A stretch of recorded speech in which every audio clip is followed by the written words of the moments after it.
ಎಲ್ಲರಿಗೂ ನಮಸ್ಕಾರ. ನಾನು ತೇಜಾವತಿ ಹೆಚಡಿ. ಮೂಲತಃ ತುಮಕೂರು ಜಿಲ್ಲೆಯೊಳಾದ ನಾನು ವೃತ್ತಿಯಲ್ಲಿ ಶಿಕ್ಷಕಿಯಾಗಿ ಕಾರ್ಯವನ್ನು ನಿರ್ವಹಿಸ್ತಾ ಇದ್ದೀನಿ. ಇದುವರೆಗೆ ನನ್ನ 3 ಕವನ ಸಂಕಲನಗಳು ಪ್ರಕಟಣೆಗೊಂಡಿವೆ. ಮೊದಲನೆಯದು ಕಾಲಚಕ್ರ, ಎರಡನೆಯದು ಮಿನುಗುವ ತಾರೆ, ಮೂರನೆಯದು ಬಾ ಭವಿಷ್ಯದ ನಕ್ಷತ್ರಗಳಾಗೋಣ. ನನ್ನ ಕವಿತೆಗಳು ರಾಜ್ಯದ ಹಲವಾರು ದಿನಪತ್ರಿಕೆಗಳಲ್ಲಿ, ಪಾಕ್ಷಿಕ ಪತ್ರಿಕೆಗಳಲ್ಲಿ, ಮಾಸಪತ್ರಿಕೆಗಳಲ್ಲಿ ಹಾಗೂ ವೆಬ್ ಮ್ಯಾಗಝೈನ್ಗಳಲ್ಲೂ ಕೂಡ ಪ್ರಕಟಣೆಗೊಂಡು ಇತರ ಭಾಷೆಗಳಿಗೂ ಕೂಡ ಅನುವಾದಗೊಂಡಿವೆ. ಬುಕ್ ಬ್ರಹ್ಮ ನಡೆಸಿಕೊಡುತ್ತಿರುವಂತಹ ನಾನು ಮತ್ತು ನನ್ನ ಕವಿತೆ ಸರಣಿಯಲ್ಲಿ ನಾನಿಂದು ನನ್ನ ಒಂದಿಷ್ಟು ಅನುಭವಗಳನ್ನು ನಿಮ್ಮೊಂದಿಗೆ ಹಂಚಿಕೊಳ್ಳಲು ಇಷ್ಟಪಡ್ತಾ ಇದ್ದೀನಿ. ಮೊದಲಿಗೆ ಕವಿತೆ ಅಂದರೆ ಏನು ಅನ್ನೋದನ್ನು ನಾನು ನನ್ನ ಒಂದು ಕವಿತೆಯ ಮೂಲಕನೇ ಮಾತನಾಡಲು ಇಷ್ಟಪಡ್ತೀನಿ.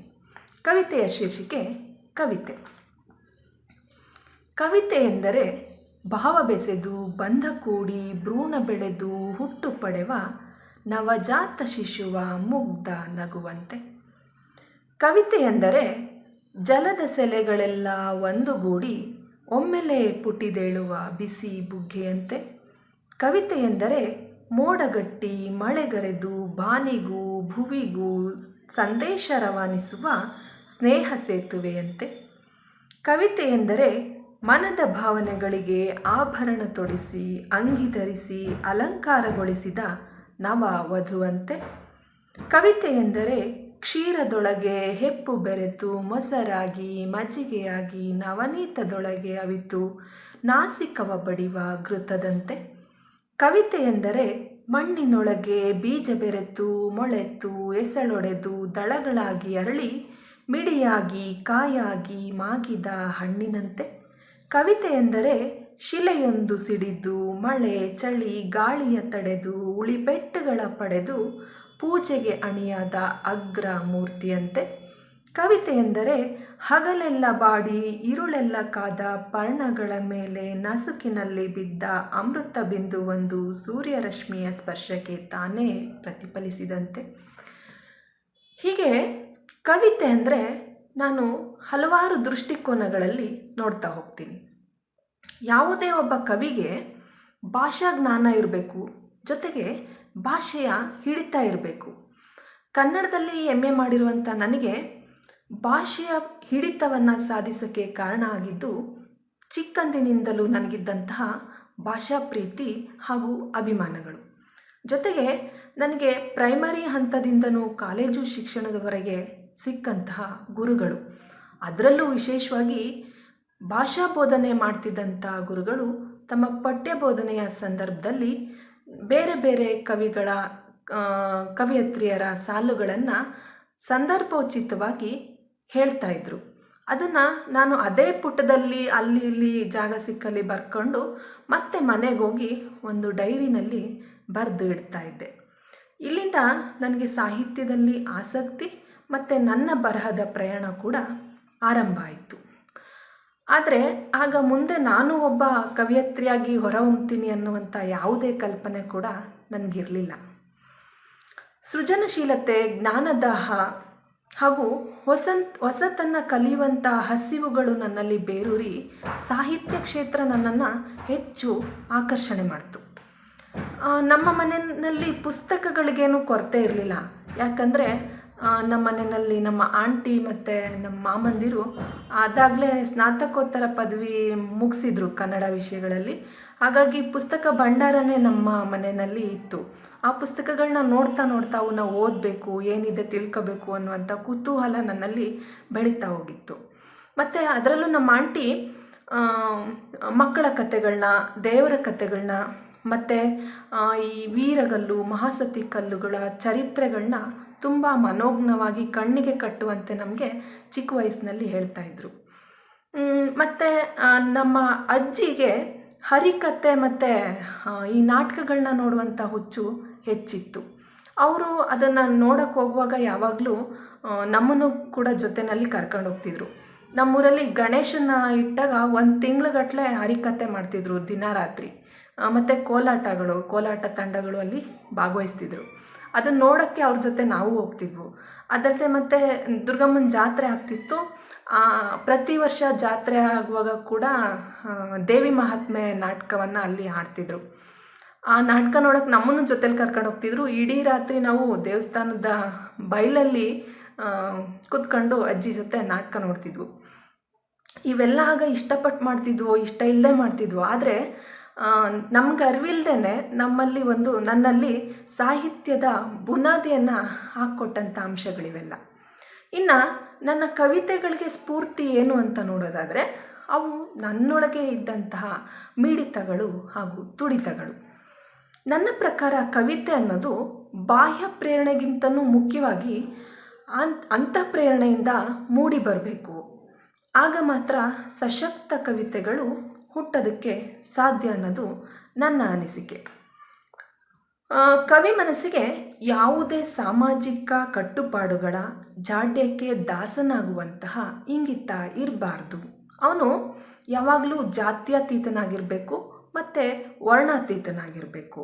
ಅವನಲ್ಲಿ ಜೀವಪರವಾದ ಕಾಳಜಿ ಎದ್ದು ಕಾಣಿಸ್ಬೇಕು. ಕವಿತೆಗಳಿಗೆ ಕಣ್ಣಿಗೆ ದಕ್ಕಿದ ಒಂದಷ್ಟು ಅಂಶಗಳು ಅಥವಾ ಹೃದಯವನ್ನು ತಟ್ಟಿದ ಮತ್ತೊಂದಿಷ್ಟು ಅಂಶಗಳು ಕವಿತೆಯ ವಸ್ತುಗಳಾಗಬಹುದು.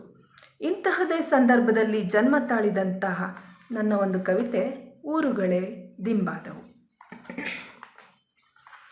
ಕವಿತೆಯ ಶೀರ್ಷಿಕೆ ಊರುಗಳೇ ದಿಂಬಾದವು. ಗಾಢ ನಿದ್ರೆಯಲ್ಲಿದ್ದೆ ನಾನು, ಅದಕ್ಕೆ ಕಾರಣ ಪಕ್ಕದಲ್ಲಿದ್ದೆ ನೀನು. ಗಾಢ ನಿದ್ರೆಯಲ್ಲಿದ್ದೆ ನಾನು, ಅದಕ್ಕೆ ಕಾರಣ ಪಕ್ಕದಲ್ಲಿದ್ದೆ ನೀನು. ಊರುಗಳು ತಲೆದಿಂಬಾಗಿದ್ದವು, ಪ್ರಜ್ಞೆ ಇರದಷ್ಟು ಎವೆ ಮುಚ್ಚಿದ್ದವು. ಊರುಗಳು ತಲೆದಿಂಬಾಗಿದ್ದವು, ಪ್ರಜ್ಞೆ ಇರದಷ್ಟು ಎವೆ ಮುಚ್ಚಿದ್ದವು. ಹಿತವಾದ ಮಡಿಲಲ್ಲಿ ಮಲಗಿದವಳಿಗೆ ಊರುಗಳು ಬದಲಾಗಿದ್ದೇ ಅರಿವಾಗಲಿಲ್ಲ. ಕನಸಿನಲ್ಲೇನೋ ತಲೆಯ ಸವರಿದಂತಾಗಿ ಮತ್ತೆ ಎಳೆದುಕೊಂಡು ಮಲಗೇ ಬಿಟ್ಟೆನು. ತಲೆದಿಂಬ ಗಾತ್ರ ವ್ಯತ್ಯಾಸವಾದಂತಾದರೂ ಏರಿದ್ದ ನಿದ್ರೆ ಕಣ್ಣು ತೆರೆಯಲು ಬಿಡಲಿಲ್ಲ. ನಿನ್ನ ಜೋರು ಧ್ವನಿಯೇ ನನ್ನ ಎಚ್ಚರಿಸಿದ್ದು. ನಿನ್ನ ಜೋರು ಧ್ವನಿಯೇ ನನ್ನ ಎಚ್ಚರಿಸಿದ್ದು. ಆ ಗಾಢ ನಿದ್ರೆಯಲ್ಲೂ ಮನಚು ಮಾತು ಚುಚ್ಚಿದ್ದು. ಕಣ್ಣರಳಿಸಿದಾಗಲೇ ತಿಳಿದದ್ದು, ಆ ರಾತ್ರಿಯ ಪ್ರಯಾಣದಲ್ಲಿ ಊಟದ ವಿರಾಮದಲ್ಲಿ ನೀನು ಕೆಳಗಿಳಿದು ಹೋದದ್ದು. ನೀ ಬರುವವರೆಗೂ ನನ್ನ ಶಿರಕ್ಕೆ ಬದಲಾದ ಊರುಗಳಾವು, ಕಾಳಜಿಯ ಕರಗಳಾವು ನಾನರಿಯೆ. ಆದರೆ ಅವು ಕೂಡ ತಲೆದಿಂಬೆ ಆಗಿದ್ದವು ನಿನ್ನಂತೆ. ನೀನೇಕೆ ಆ ಹೊತ್ತಲ್ಲಿ ಅಷ್ಟೊಂದು ಚೀರಾಡಿದೆ? ನೀನೇಕೆ ಆ ಹೊತ್ತಲ್ಲಿ ಅಷ್ಟೊಂದು ಚೀರಾಡಿದೆ ನಿದ್ರೆಯಲ್ಲಿದ್ದವಳ ಮೇಲೆ? ಇಲ್ಲಿ ತಪ್ಪು ಯಾರದ್ದು? ನಿದ್ರಿಸಿದವಳದ್ದೋ ಬದಲಾದ ಊರುಗಳದ್ದೋ? ಒಳಗಿದ್ದ ಉದ್ದೇಶವೇನೋ, ನಡೆದ ಸನ್ನಿವೇಶವೇನೋ, ಕೊಟ್ಟಿದ್ದು ಮಾತ್ರ ಹಿತವಾದ ಅನುಭವವೇ. ಆ ಕ್ಷಣಕ್ಕೆ ನೀನೇ ಅವನಾಗಿದ್ದೆ. ಆ ಕ್ಷಣಕ್ಕೆ ನೀನೇ ಅವನಾಗಿದ್ದೆ. ಕೆಲವೊಂದು ಸಂದರ್ಭಗಳನ್ನು ಅಥವಾ ಕೆಲವೊಂದು ವಿಚಾರಗಳನ್ನು ನಾವು ನೇರವಾಗಿ ಯಾರ ಬಳಿಯೂ ಹೇಳೋಕ್ಕೆ ಸಾಧ್ಯ ಇಲ್ಲದಂಥ ಪರಿಸ್ಥಿತಿನಲ್ಲಿ ನಾನು ಅಭಿವ್ಯಕ್ತಿಯ ಮಾಧ್ಯಮವನ್ನಾಗಿ ಆಯ್ಕೆ ಮಾಡಿಕೊಂಡಿದ್ದು ಈ ಕಾವ್ಯವನ್ನು. ಈ ಊರುಗಳೇ ತಲೆದಿಂಬಾದವು ಕವಿತೆ ಹಾಗೆ ಅವುಗಳನ್ನು ರೂಪಕಗಳಲ್ಲಿ ಕಟ್ಟಿಕೊಡುವ, ವಿವಿಧ ಆಯಾಮಗಳಲ್ಲಿ ಯೋಚನೆಗೆ ಹಚ್ಚುವಂಥ ಕವಿತೆಗಳನ್ನು ಕಟ್ಟಿಕೊಡುವಂಥ ಪ್ರಯತ್ನ ನನ್ನದು. ಕವಿತೆ ಪಳಗಿದಷ್ಟು ಸತ್ವಪೂರ್ಣವಾಗಿರುತ್ತದೆ, ಮಾಗಿದಷ್ಟು ರಸಪೂರ್ಣವಾಗಿ ಹೊರಹೊಮ್ಮುತ್ತೆ. ವೈಯಕ್ತಿಕವಾಗಿ ಆರಂಭವಾಗುವಂತಹ ಭಾವನೆಗಳು ಕವಿತೆಗಳಾದ ಬಳಿಕ ಸಾರ್ವತ್ರಿಕವಾಗಿಬಿಡ್ತವೆ. ಕವಿತೆ ಕಟ್ಟುವುದು ಎಷ್ಟು ಸುಲಭನೋ ಅಷ್ಟೇ ಕಠಿಣ ಕೂಡ ಆಗಿರುತ್ತೆ. ಒಂದು ಕವಿತೆಯನ್ನು ಕಟ್ಟಕ್ಕೆ ದಿನವೆಲ್ಲ ಪೆನ್ ಹಿಡ್ಕೊಂಡು ಕೂತ್ಕೊಂಡು ಸರ್ಕಸ್ ಮಾಡಿ ಎಷ್ಟೇ ಪರದಾಡಿದರೂ ಕೂಡ ಒಂದು ಕವಿತೆಯ ಸಾಲುಗಳು ಹೊಳೆಯದಿರುವಂತಹ ದಿನಗಳು ಉಂಟು. ಹಾಗೆಯೇ ಕೇವಲ 5ರಿಂದ 10 ನಿಮಿಷಗಳಲ್ಲೇ ಒಂದು ಸಶಕ್ತವಾದ ಕವಿತೆ ಮೂಡಿದಂಥ ದಿನಗಳು ಉಂಟು. ಹೀಗೆ ರೂಪುಗೊಂಡಂಥ ನನ್ನ ಕವಿತೆಗಳಲ್ಲಿ ಧ್ವನಿಸುವಂತಹ ಪ್ರಧಾನವಾದ ಧ್ವನಿ ಈ ಮಹಿಳಾ ಸಂವೇದನೆಗಳನ್ನು ಕುರಿತದ್ದಾಗಿರುತ್ತೆ. ಇವು ನಾನು ಸುತ್ತಮುತ್ತ ನನ್ನ ಪರಿಸರದಲ್ಲಿ ನೋಡಿರುವಂತಹ ಘಟನೆಗಳಾಗಿರಬಹುದು, ಅಥವಾ ನಮ್ಮ ಸಮಾಜದಲ್ಲಿ ಹೆಣ್ಣು ಮಕ್ಕಳು ಅನುಭವಿಸುವಂತಹ ಘಟನೆಗಳಾಗಿರಬಹುದು. ಇಂತಹ ಮಹಿಳಾ ತಲ್ಲಣಗಳನ್ನು ಒಳಗೊಂಡಂತಹ ಕವಿತೆ ಬಲು ಕಠಿಣ ಕಣೆ ಮಹಿಳೆಯಾಗುವುದು. ಕವಿತೆಯ ಶೀರ್ಷಿಕೆ ಬಲು ಕಠಿಣ ಕಣೆ ಮಹಿಳೆಯಾಗುವುದು. ಬಲು ಕಠಿಣ ಕಣೆ ಮಹಿಳೆಯಾಗುವುದು ಬಲು ಕಠಿಣ. ಮುಂಜಾನೆ ಬೆಳಗಾಯಿತೆಂದರೆ ಗೊಣಗು, ಪಾತ್ರೆಗಳ ಸದ್ದು, ತಲೆಗೊಂದು ಒಗ್ಗರಣೆ, ಕರ್ಣಗಳಿಗೆ ಸುಪ್ರಭಾತ, ನಿದಿರೆ ಬಂದರದೆ ಸ್ವರ್ಗ, ಹಗಲೆಲ್ಲ ಘೋರ ನರಕ. ಈರುಳು ಬಿದ್ದ ದುಸ್ವಪ್ನಗಳ ಅರೆಬರೆ ನೆನಪುಗಳು, ಈರುಳು ಬಿದ್ದ ದುಸ್ವಪ್ನಗಳ ಅರೆಬರೆ ನೆನಪುಗಳು. ಎಲ್ಲೇ ಇಲ್ಲದ ವಿಸ್ತಾರವೇ ಚಂದ, ದಾರಿ ನಡಿಗೆ ಸ್ವಚ್ಛಂದ. ಎಲ್ಲೇ ಇಲ್ಲದ ವಿಸ್ತಾರವೇ ಚಂದ, ದಾರಿ ನಡಿಗೆ ಸ್ವಚ್ಛಂದ. ಗಡಿಯ ತಲುಪದ ಗುರಿಗೆ ಪ್ರವಹಿಸುವ ಗುಣ, ಮೆಟ್ಟಿದ ನಿಂದನೆಯ ಗಣನೆ ಇಲ್ಲ ನನಗೆ. ಧ್ವನಿಯಾಗದ ಉಕ್ತಿಗಳು, 108 ಅನುಭವದ ಹೆಜ್ಜೆ ಗುರುತುಗಳು ಹಾಗೆಯೇ ಉಳಿದು ಹೋಗಿವೆ. ಅಲ್ಲಿ ಬೆಳಗುವ ತಾರೆ, ಅಲ್ಲಿ ಬೆಳಗುವ ತಾರೆ, ಇಲ್ಲಿ ಉರಿಯುವ ಜ್ವಾಲೆ. ಚಿಮಣಿ ದೀಪದ ಬೆಳಕಿನಲ್ಲಿ ಕಳೆದ ಗಾಢ ರಾತ್ರಿಗಳು, ಮೈಲುಗಟ್ಟಲೆ ಸಾಗಿ ಕಲಿತ ಪಾದರಕ್ಷೆಯ ಸ್ಪರ್ಶವಿಲ್ಲದ ಅಂಗಾಲುಗಳು, ಉಸುಕಿನಲ್ಲಿ ತಿಕ್ಕಿ ತಿಕ್ಕಿ ತುದಿ ಸವೆದ ಬೆರಳುಗಳು, ಇಳಿ ಹೊತ್ತಿನವರೆಗೆ ಊಟವಿಲ್ಲದೆ ಹಸಿದು ತಾಳ ಹಾಕುತ್ತಿದ್ದ ಕರುಳುಗಳು, ಕಿಟ್ಟಗಟ್ಟಿದ ಒಲೆ ಹಚ್ಚಿ ಹಿಟ್ಟು ಬೇಯಿಸಲು ಊದಿದ ಊದುಗೊಳವೆಗಳು, ಹೊಗೆಯುವುದರ ತುಂಬಿದ ಕಣ್ಣು ಎದೆಗೂಡುಗಳು. ಈಗ ಇದಾವುದರ ಗುರುತು ಇಲ್ಲ ಬಿಡು, ಈಗ ಇದಾವುದರ ಗುರುತು ಇಲ್ಲ ಬಿಡು. ಆಧುನಿಕತೆಯ ಗಾಳಿ ಎಲ್ಲೆಲ್ಲೂ ಬೀಸಿದೆ. ಎಲ್ಲವನ್ನೂ ಮೀರಿ ತಪಕ್ಕೆ ಅಣಿಯಾದ ವಿರಾಗಿಯಾಗಿರುವೆ ನಾನಿಂದು. ಎಲ್ಲವನ್ನೂ ಮೀರಿ ತಪ್ಪಕ್ಕೆ ಅಣಿಯಾದ ವಿರಾಗಿಯಾಗಿರುವೆ ನಾನಿಂದು. ಈಗೀಗ ಪ್ರಪಂಚ ಅಣಕನಗೆಯ ಬೀರಿದೆ ಕಣೆ. ಅರಸಿ ಹೊರಟಿದ್ದೇನೆ ಬುದ್ಧ ಬೆಳಕ. ಅಲ್ಲಮನ ಮನೆ ಹೊಕ್ಕು, ಬಾಬಾ ಸಾಹೇಬರ ಜ್ಞಾನದ ಹವ ಹಂಬಲಿಸಿ, ಬಸವನ ಕಾಯಕ ನೆಚ್ಚಿ, ಕನಕನ ನುಡಿ ಆಲಿಸಿ ಮತ್ತೆ ಹುಟ್ಟಬೇಕೆನಿಸಿದೆ ನನಗೆ. ಉರಿಯುವ ದೀಪಕ್ಕೆ ಗಾಳಿಯ ಹಂಗಿದೆ ಕಣೆ, ಗಾಳಿಗೆ ದಿಕ್ಕಿನ ಹಂಗಿದೆ. ಎಷ್ಟು ಉರಿದರೂ ನಾವು ಅಮರರಾಗುವುದಿಲ್ಲ ನೋಡು, ಎಷ್ಟು ಉರಿದರೂ ನಾವು ಅಮರರಾಗುವುದಿಲ್ಲ ನೋಡು.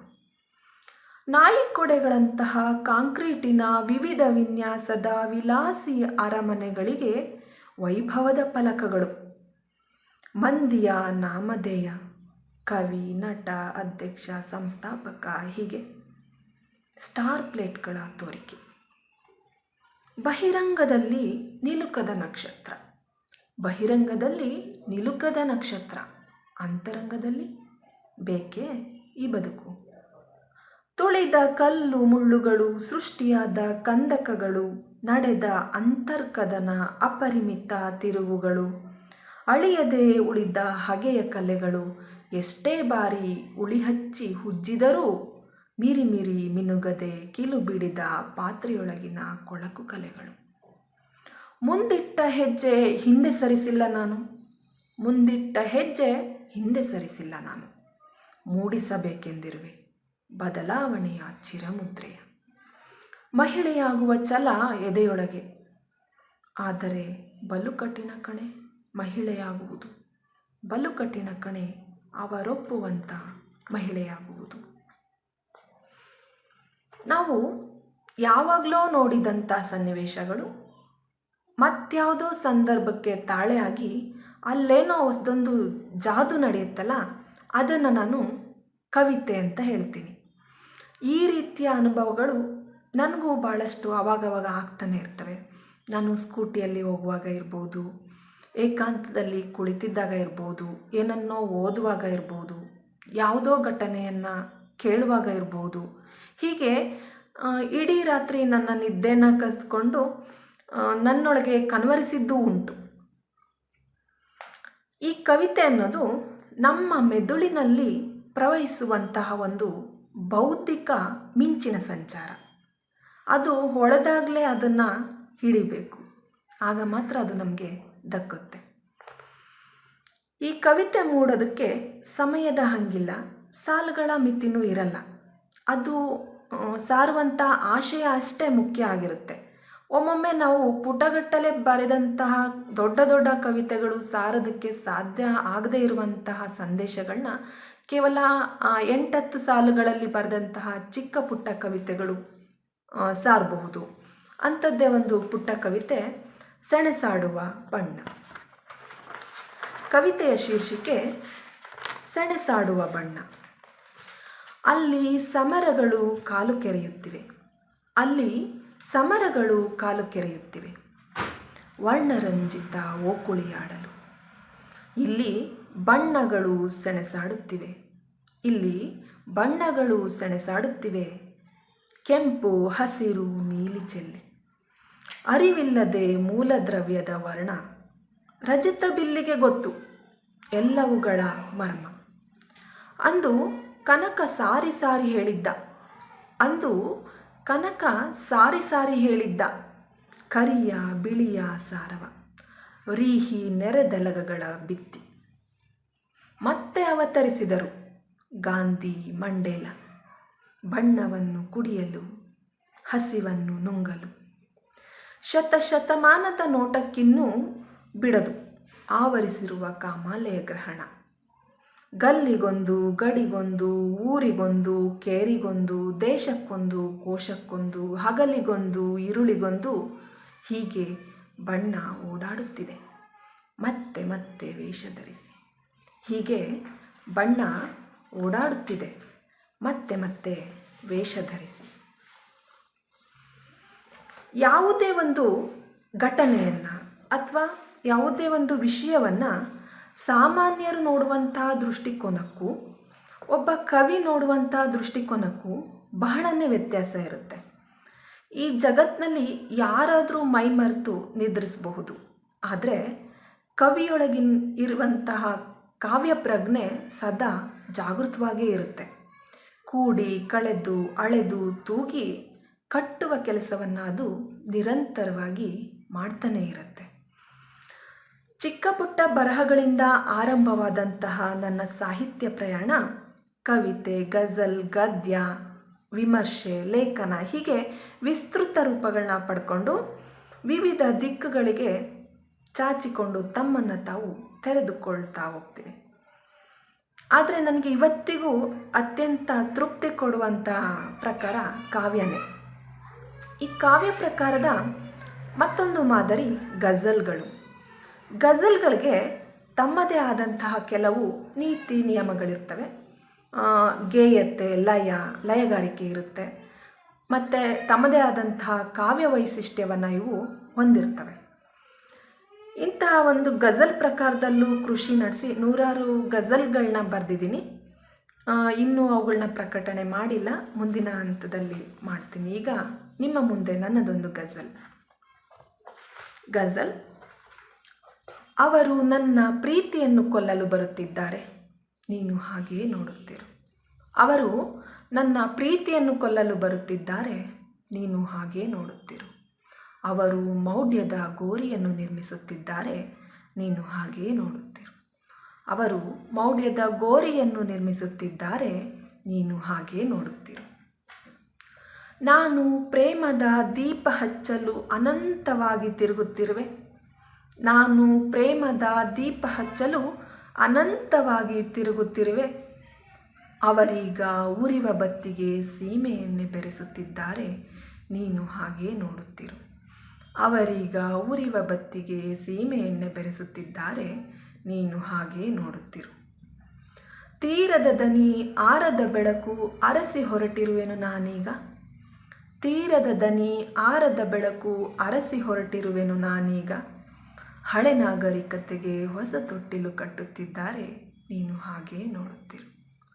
ಹಳೆ ನಾಗರಿಕತೆಗೆ ಹೊಸ ತೊಟ್ಟಿಲು ಕಟ್ಟುತ್ತಿದ್ದಾರೆ, ನೀನು ಹಾಗೆಯೇ ನೋಡುತ್ತಿರು. ನೋಡು ಗೆಳೆಯ, ನನ್ನ ಬರಹದ ವಿರಹ ಪುಟಿದೆದ್ದು ಕುಣಿಯುತ್ತಿದೆ. ನೋಡು ಗೆಳೆಯ, ನನ್ನ ಬರಹದ ವಿರಹ ಪುಟಿದೆದ್ದು ಕುಣಿಯುತ್ತಿದೆ. ಇಲ್ಲಿ ಇಜತ್ತಿನ ಶಾಸನಗಳ ಕೆತ್ತುತ್ತಿದ್ದಾರೆ, ನೀನು ಹಾಗೆಯೇ ನೋಡುತ್ತಿರು. ಇಲ್ಲಿ ಈಜತ್ತಿನ ಶಾಸನಗಳ ಕೆತ್ತುತ್ತಿದ್ದಾರೆ, ನೀನು ಹಾಗೇ ನೋಡುತ್ತಿರು. ಬದಲಾದ ದುನಿಯಾದ ಕಣ್ಣುಗಳಿಗೆ ಮೆತ್ತಿದ ಹಳೆಯ ಕಿಲುಬು ಹೋಗಬೇಕಿದೆ. ಬದಲಾದ ದುನಿಯಾದ ಕಣ್ಣುಗಳಿಗೆ ಮೆತ್ತಿದ ಹಳೆಯ ಕಿಲುಬು ಹೋಗಬೇಕಿದೆ. ಬಣ್ಣದ ಬುಗುರಿಗೆ ತುಕ್ಕಿನ ಮೊಳೆ ಬಡಿದು ಆಡಿಸುತ್ತಿದ್ದಾರೆ, ನೀನು ಹಾಗೇ ನೋಡುತ್ತಿರು. ಬಣ್ಣದ ಬುಗುರಿಗೆ ತುಕ್ಕಿನ ಮೊಳೆ ಬಡಿದು ಆಡಿಸುತ್ತಿದ್ದಾರೆ, ನೀನು ಹಾಗೇ ನೋಡುತ್ತಿರು. ದೇವ ದೈವ ಜಗ ಒಪ್ಪದ ಹಾದಿಯೊಂದ ಹುಡುಕಿ ಹೊರಟಿದ್ದೇನೆ. ದೇವ ದೈವ ಜಗ ಒಪ್ಪದ ಹಾದಿಯೊಂದ ಹುಡುಕಿ ಹೊರಟಿದ್ದೇನೆ. ದಾರಿಯುದ್ದಕ್ಕೂ ನವಿಲ ಕೊರಳಿಗೆ ರೆಕ್ಕೆ ಕಟ್ಟಿ ಕುಣಿಸುತ್ತಿದ್ದಾರೆ, ನೀನು ಹಾಗೇ ನೋಡುತ್ತಿರು. ದಾರಿಯುದ್ದಕ್ಕೂ ನವಿಲ ಕೊರಳಿಗೆ ರೆಕ್ಕೆ ಕಟ್ಟಿ ಕುಣಿಸುತ್ತಿದ್ದಾರೆ, ನೀನು ಹಾಗೇ ನೋಡುತ್ತಿರು. ಬೀಸಿದರೆ ಬೀಸಿ ಬಿಡು ಕಂಬಳಿ ತೇಜ, ಪ್ರೇಮದ ಮಳೆ ಸುರಿಯಲಿ. ಬೀಸಿದರೆ ಬೀಸಿ ಬಿಡು ಕಂಬಳಿ ತೇಜ, ಪ್ರೇಮದ ಮಳೆ ಸುರಿಯಲಿ. ಗೋಡೆಯ ಮೇಲೆ ದ್ವೇಷದ ಸುಣ್ಣ ಮೆತ್ತುತ್ತಿದ್ದಾರೆ, ನೀನು ಹಾಗೇ ನೋಡುತ್ತಿರು. ಗೋಡೆಯ ಮೇಲೆ ದ್ವೇಷದ ಸುಣ್ಣ ಮೆತ್ತುತ್ತಿದ್ದಾರೆ, ನೀನು ಹಾಗೇ ನೋಡುತ್ತಿರು. ಒಬ್ಬ ಕವಿಯಾದವನಿಗೆ ನಿಜವಾಗ್ಲೂ ಸಂತೋಷ ಮತ್ತು ಆತ್ಮಸಂತೃಪ್ತಿ ಯಾವಾಗ ದೊರಕುತ್ತಪ್ಪ ಅಂದರೆ, ಅವನ ಸಾಲುಗಳನ್ನ ಇತರರು ಓದಿದಾಗ ಅಥವಾ ಕೇಳಿದಾಗ ಇನ್ನೊಬ್ಬರ ಹೃದಯ ಮಿಡಿಯುತ್ತಲ್ಲ, ಆಗ ಆ ಕ್ಷಣ ತಂದುಕೊಡುವಂಥ ಸಂತೋಷವನ್ನು ಅಥವಾ ಖುಷಿಯನ್ನು ಬಹುಶಃ ಯಾವ ಉಡುಗೊರೆಗಳು ಕೂಡ ತಂದು ಕೊಡಲಾರವು ಅನ್ನೋದು ನನ್ನ ಅನಿಸಿಕೆ. ಆದರೂ ಕೂಡ ನಮ್ಮ ಬರಹಗಳು ಪತ್ರಿಕೆಗಳಲ್ಲಿ, ಈ ಸೋಷಿಯಲ್ ಮೀಡಿಯಾಗಳಲ್ಲಿ ಈ ರೀತಿ ಪ್ರಕಟಣೆಗೊಂಡಾಗ ನಮ್ಮೊಳಗಿರುವಂಥ ಆತ್ಮವಿಶ್ವಾಸವನ್ನು ನಾವು ಇಮ್ಮಡಿಗೊಳಿಸ್ತವೆ. ಜೊತೆಗೆ ಸಮಾಜದ ಮೇಲಿರುವಂಥ ನಮ್ಮ ಜವಾಬ್ದಾರಿಗಳನ್ನು ಕೂಡ ಎಚ್ಚರಿಸ್ತಾ ಹೋಗುವಂಥ ಕೆಲಸವನ್ನು ನಾವು ಮಾಡ್ತೇವೆ. ನಾನು ಸ್ಪರ್ಧೆಗೆ ಬರೆದಿದ್ದಂಥ ಮೊದಲನೇ ಕವನ ನನಗೆ 300 ರೂಪಾಯಿ ಬಹುಮಾನವನ್ನು ತಂದುಕೊಟ್ಟಿತ್ತು. ಅದೇ ರೀತಿ ಈ ಅವಧಿ, ಕೆಂಡಸಂಪಿಗೆ, ನಸುಕು, ಈ ರೀತಿ ಎಲ್ಲ ವೆಬ್ ಮ್ಯಾಗಝೈನ್ ಇರ್ಬೋದು ಅಥವಾ ದಿನಪತ್ರಿಕೆಗಳಿರ್ಬೋದು, ಈ ಪತ್ರಿಕೆಗಳಲ್ಲಿ ನಮ್ಮ ಕವಿತೆಗಳು ಪ್ರಕಟಣೆ ಆದಾಗ ಕೂಡ ಮತ್ತು ಎಲ್ಲ ಸಾಹಿತ್ಯಾಸಕ್ತರಿರ್ಬೋದು, ಸ್ನೇಹಿತರಿರ್ಬೋದು, ಅವುಗಳನ್ನ ಓದಿ ನಮಗೆ ಪ್ರತಿಕ್ರಿಯಿಸಿದಾಗ ನಾವು ಮುಂದೆ ಇನ್ನೂ ಮತ್ತೇನೋ ಮಹತ್ತರವಾದದ್ದನ್ನು ಮಾಡಬೇಕಾಗಿದೆ ಅನ್ನುವಂಥ ಒಂದು ಸಣ್ಣ ಸ್ಫೂರ್ತಿ ನಮಗೆ ಅಲ್ಲಿಂದ ಸಿಗ್ತಾನೆ ಇರುತ್ತೆ. ಕವಿ ಬಹಳ ಸಂವೇದನಾಶೀಲ ಮನಸ್ಕನಾಗಿರ್ತಾನೆ. ಜೊತೆಗೆ ಅವನ ಅರಿವು ತೆರೆದಷ್ಟು ವಿಶಾಲವಾಗ್ತಾನೆ ಹೋಗುತ್ತೆ. ಕವಿತೆಗಳು ಕೂಡ ಹಾಗೆ. ಆರಂಭದಲ್ಲಿ ಒಂದೇ ವಿಷಯಗಳಲ್ಲಿ ಕೇಂದ್ರೀಕೃತವಾಗಿದ್ದಂತಹ ಕವಿತೆಗಳು ತನ್ನ ರೆಂಬೆ ಕೊಂಬೆಗಳನ್ನು ವಿಸ್ತರಿಸ್ಕೊಳ್ತಾ ಲೋಕಾಂತವಾಗಿಬಿಡ್ತವೆ. ಸಾಮಾಜಿಕ ವ್ಯವಸ್ಥೆ, ಏಣಿ ಶ್ರೇಣಿಗಳು, ಶೋಷಣೆ, ಅಸಮಾನತೆ, ಢಂಬಾಚಾರ, ಧಾರ್ಮಿಕ ಮೂಢನಂಬಿಕೆಗಳು, ಪ್ರಸ್ತುತ ಸವಾಲುಗಳನ್ನು ಅರ್ಥೈಸುವಿಕೆ, ಹೀಗೆ ಹಲವಾರು ವಿಷಯಗಳ ಮೇಲೆ ನನ್ನ ಕವಿತೆಗಳು ಬೆಳಕು ಚೆಲ್ತವೆ. ಅಂತಹ ಒಂದು ಕವಿತೆ ಮಾಯಾವಿ. ಅಲ್ಲೊಬ್ಬ ತಿಳಿಕೆಂಪು ವರ್ಣದ ಮಾಯಾವಿ. ಅಲ್ಲೊಬ್ಬ ತಿಳಿಕೆಂಪು ವರ್ಣದ ಮಾಯಾವಿ. ಹಸಿ ತೊಗಲ ಗೊಂಬೆಗಳನ್ನು ಆಡಿಸುತ್ತಾನೆ, ಕುಣಿಸುತ್ತಾನೆ, ಮೆರೆಸುತ್ತಾನೆ, ಹರಸುತ್ತಾನೆ ಗೆಜ್ಜೆ ಕಟ್ಟಿ. ಬಾಕು, ಕೊಡಲಿ, ಊಟ, ಕೂಟ, ಮೋಜು, ಗದ್ದಿಗೆಗಳ ಮೂಲಕ. ಕೋಲು, ಲೇಖನಿ, ದೀಪಗಳಿಗಿಲ್ಲಿ ಸ್ಥಳವಿಲ್ಲ. ಕೋಲು, ಲೇಖನಿ, ದೀಪಗಳಿಗಿಲ್ಲಿ ಸ್ಥಳವಿಲ್ಲ. ಅವನು ತೆರೆದುಕೊಳ್ಳುವುದೇ ಹಾಗೆ ನೋಡಿ. ಅವನು ತೆರೆದುಕೊಳ್ಳುವುದೇ ಹಾಗೆ ನೋಡಿ. ಹೊರಗೆ ತಿಳಿಬಿಳಿ, ಒಳಗೆ ಕಡುಗಪ್ಪು. ಪಾಪದ ಮೊಗ್ಗುಗಳು ಶರಣಾಗಿ ಅರಳುವುದು ರಕ್ತ ಮೆತ್ತಿದ ಹೂವುಗಳಾಗಿ. ಅವನಿಗೊಬ್ಬ ಮಂತ್ರಿ, ಸೇವಕ, 4 ಕಾಲಾಳುಗಳ ದಂಡು. ಇನ್ನು ಬಹುಪರಾಕ್ ಹೇಳಲು 100 ಎಂಜಲುಂಡ ನಾಯಿಗಳು. ಕೋವಿಗಳ ರಕ್ಷಣೆ, ಕಾದಿ ಕಾಳದನದ ಆತಿಥ್ಯ. ಪಕ್ಷ ವಿಪಕ್ಷಗಳ ಫಲಕದೊಂದಿಗೆ ಶಕುನದ ಹಕ್ಕಿಗಳ ಕಾರುಬಾರು. ಒಬ್ಬೊಬ್ಬನದು 10 ಚಿತ್ತಾಕರ್ಷಕ ವೇಷ. ಅವರೆಲ್ಲ ಉಸಿರಾಡುವುದು ಬಣ್ಣದ ಗಾಳಿ, ಸೇವಿಸುವುದು ಬಿಸಿನೆತ್ತರ ತಾಪ, ತೊಡುವ ಅಂಗಿ ನಂಬಿಕೆಯ ಲೇಪನದ್ದು. ಅದು ಸತ್ಯದ ಗೋರಿಯ ಮೇಲೆ ನಿರ್ಮಿತವಾಗಿರುವ ಮಿಥ್ಯದ ಉದ್ಯಾನವನ.